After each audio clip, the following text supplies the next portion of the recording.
All right. I don't know if that was an intro for me to get going. I like that noise. Sounds like we're ready to go. Ready. All right. So keep some intros coming in. I feel like lackluster when we don't have an intro from somebody. So send us some of your intros to Live at 5. We'll be excited to play them. They don't have to be very long. They can actually be super short. And you could even just say, welcome to Live at 5, and it would be super fun to have your face there. So let's go ahead and jump in. Hey, PAC team. We are going to jump in today to a closer look at FTD. And what I thought we would maybe look at is FTD. I was just lamenting to the team, when I type in FTD, still what comes up is the flower company, flower delivery company, rather than this form of dementia. So we got some work to do. But this is a slightly different theme of FTD because there is this frontal variant. So FTD, frontotemporal, stands for a couple different things. Frontal, temporal. So two parts of the brain that are connected, and yet within that you can have different alleys, basically different avenues that this thing enters your brain. And so for many, we're going to focus today on just the frontal variant, the one that affects this prefrontal cortex. So if you put your hand on your forehead, this is the part we're talking about. Prefrontal cortex. We're not as much going to focus on the temporal lobes, the language and the rhythm piece. Today we're just going to look at one component of the frontal variant as well. So today what we're going to focus on is one of the 6 functions, because holy crap, when you start pulling back the layers of this thing, you've got FTD, but within FTD you've got multiple variants, meaning directions that it can come from, and changes and paths that it takes and journeys that it takes. But then you also have multiple functions within the functions of these brains, because brains are complicated. And so today we're going to focus solely on starting something, sequencing through something, ending and moving on. What that looks like in a healthy brain, what that looks like when we have PAC support, and what it looks like when we're trying to figure this thing out somewhere in between. So right here, I've got 16 steps to brush your teeth when all the tools are ready and at the sink that you might need. So team, pick any number, pick a number, any number. What number would you like me to choose at 1 through 16? 7. Oh, funny. 7. You both chose 7. There you go. 7 is the lucky number. So remember 7. Yeah. And now let's see what happens when 7 is no longer there. Wow. Okay, so very good job. well, you might really struggle if you don't put the bristles into your mouth first, because what might happen if the bristles don't go in first? You might do your lips, or I just draw my face, or the face. If it's not actually in your mouth, you're not really doing a whole lot of toothbrushing. And it's just one tiny little step of this thing. And yet, if your brain is having a hard time with this sequencing through every single little minutia of brushing your teeth, man, this thing doesn't get done. You know, Amanda, it's interesting that you brought this up, and it starts off as what could be almost like it brings to mind what I've seen happen in dementia, and specifically in FTD, is this concept that, you know, by us just randomly picking one of these steps in when you really break it down, 16 steps to brush your teeth, how skilled all the skills that this requires of the frontal lobe to sequence properly. We think about what we see people doing, and this becomes not an absurd reality, but an actual reality. Like, how many times have I seen someone eating successfully, seemingly, with a fork? They can actually scoop.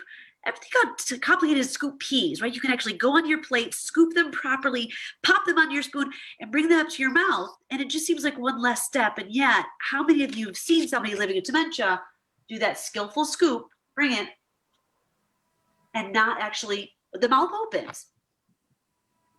and not actually come all the way to the mouth. Mhm. So it's an interesting example that you've chosen for me, you know?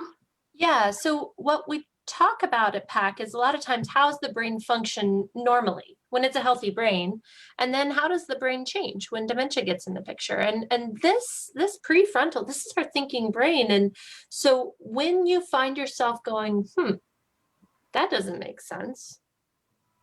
That doesn't match my reality. That wasn't very logical. Mhm.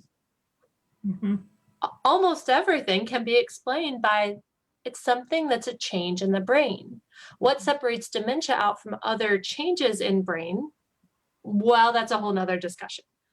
But this prefrontal is in charge of thinking and how I come off. Mhm. My judgment, my reasoning, my skill to do the thing that I do every day, all day long, Mhm. because I need a trigger point. And this is my trigger point. And if that trigger point gets off kilter somehow or starts missing some of those steps, very mundane tasks can look really strange. If, for example, I'm standing in my bathroom brushing my face with a hairbrush, your brain goes, what the heck? And my brain's just doing the best it can. And it got almost all of the steps. And what you missed is the celebration of, wow, out of 16 steps, you got all but one. And instead, you're focusing on the one that I didn't quite get. So yeah, it's this tricky place to be in when we have somebody else's brain doing things and changes that are just unexpected. So we're going to take a quick look at a video, I think. And we're going to watch someone brushing their teeth with support. And I want you to notice how many steps along the way there's support given. As I lay sleeping, I dreamed I held you in my arms. When I awoke, dear, I was mistaken.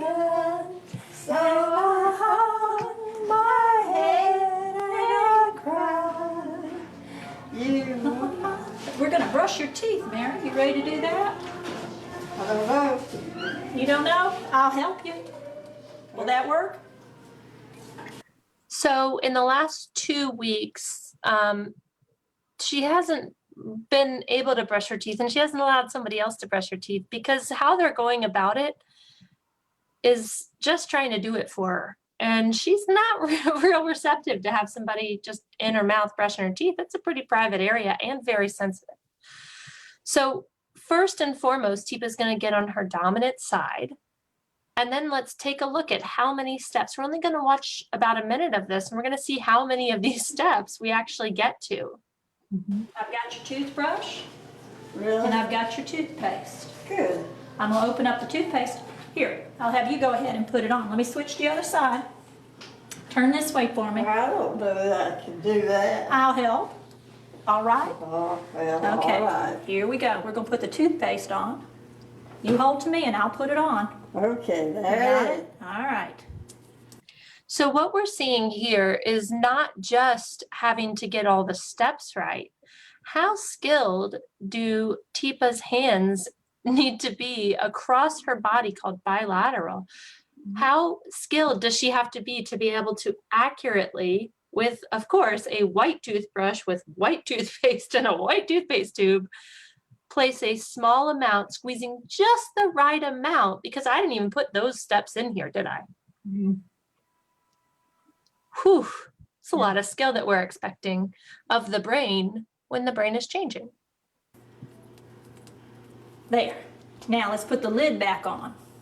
Okay, Okay, take the lid. all right. Have you got it? Here's the lid. You hold the toothpaste. Huh, There, and I'll put the lid on and turn it on. Good. I don't want it. I Good. don't And we'll believe lay it down right there. There. Right over here. Yeah, that'll work. Good. Okay, now Okay, thank you. let's go ahead and let's brush your teeth. No, thank you. Here we go. You ready? Let's try. Ready? All right, so even though she says no thank you, even though she really doesn't want to do it, because her hand is in hand under hand coming to her mouth, and they've done all these steps, unscrew the cap, pick up the toothbrush, turn the bristles towards, got a toothpaste on the brush, screw the cap back on, open mouth, here we go. Her brain is starting to pick up on the steps. There you go. I don't like that. And let's try putting it in the side. Try it here in the side and see if it feels better. You ready? Open. There you go. There. Now, you're doing a great job. I imagine this will feel better when you're finished. Let's do the other side. There you go. Okay, now I'm gonna skip ahead. Oh, what do you see happening here? So, what's so cool about the brain, and we'll pause there, we'll watch more of that later. What's so cool about the brain is once you get it going, once you get it on track, and once you fill in some of the missing steps and just help over that one bump, the brain can keep going on its own a lot of the times. It doesn't even need us there to help through the next steps, but it's unpredictable as to which of the steps the brain is going to choose. Today we chose 7, later today it might be 8, and tomorrow it might be step 2. Who knows? And so if we're not there and partnered in this activity every step of the way, we can't really do it together. And so that's the beauty of PAC, and what we offer is trying to stay partner throughout every single task, relationship, conversation, everything we're trying to get done throughout our day, so that together our brains can both be at max. Because when you provide the right setting and support, man, was she able to shine. Don't forget to like and share, and come on back tomorrow when we'll be learning more about different dementias and different support techniques. Thanks everybody for joining us, and thanks PAC team.